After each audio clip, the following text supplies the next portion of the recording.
House Republican Senator Roger Wicker of Mississippi. Senator, thank you so much for coming on. And I'm just wondering, how do you put together the Trump we saw last night, who was so presidential in manner and tone, with what we've been getting from him for months now? Well, it's the best speech he's ever made, in my opinion. Better than the inaugural address, better than one at the convention. And I think the forum called for something a little more high-toned and some majestic rhetoric. He was willing to work with a speechwriter and pay attention to what he's being advised, and I applaud it. And frankly, not surprised at the 70% approval right off the bat. Is it consistent with what he's been? Well, I think Donald Trump is always going to be the person that got himself elected president of the United States, and he doesn't mind mixing it up, and apparently the voters didn't mind that either. But I think the tone was right, and frankly, it also amounted to promise keeping and doing the things he said he was going to do, but explaining them in a human tone, explaining them in a way that makes a moral case for his agenda. Well, what do you make of it? Suppose you were, I know you can't imagine being such a person, but suppose you were Chuck Schumer, the New York Democrat. I mean, you can laugh at that, but imagine being him. And Trump called him a clown. He called him fake tears. He made fun of him for his reaction to the Muslim ban, or the president's ban on those 7 countries. Made fun of him as a person. And now says last night before the country, I want to work with this guy. How do you put that together if you're Chuck Schumer? Well, I think Chuck Schumer gives as good as he takes. I've served with him for 22 years, House and Senate, and he's no shrinking violet either. Let me just point out that Chuck Schumer is the leader of the party that has slow-walked nominations for cabinet like no party's ever done in the 225-year history of the Republic. So, you know, I think Chuck Schumer's a big boy and able to take it, but also his rhetoric sometimes stings us on our side too.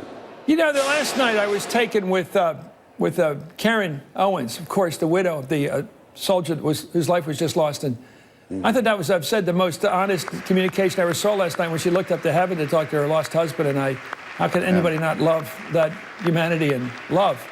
And yet I thought, I just have a hard time with the president here, because I think he at the same time he's paying tribute to this loss, he's blaming it on the generals. I mean, presidents, aren't they supposed to say the buck stops here? I'm the commander-in-chief. I made the call.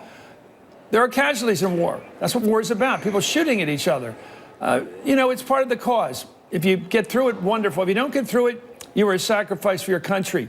Why is he out there blaming the generals, even though he's part of this wonderful event last night of remorse? I don't get why he's blaming the generals. Explain. Well, Chris, okay, now you've said that 4 times. I really didn't hear that.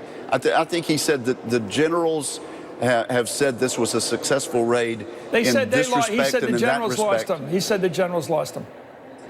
Well, okay, I don't think he's blaming the generals. Obviously, we lost a troop.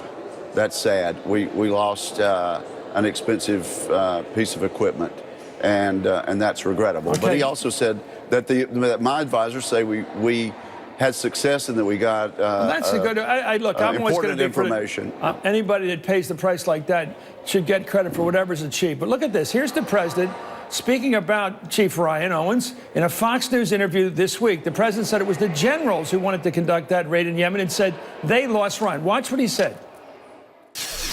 Well, this was a mission that was started before I got here. This was something that was, you know, just they wanted to do. And they came to see me. They explained what they wanted to do, the generals, who are very respected. My generals are the most respected that we've had in many decades, I believe.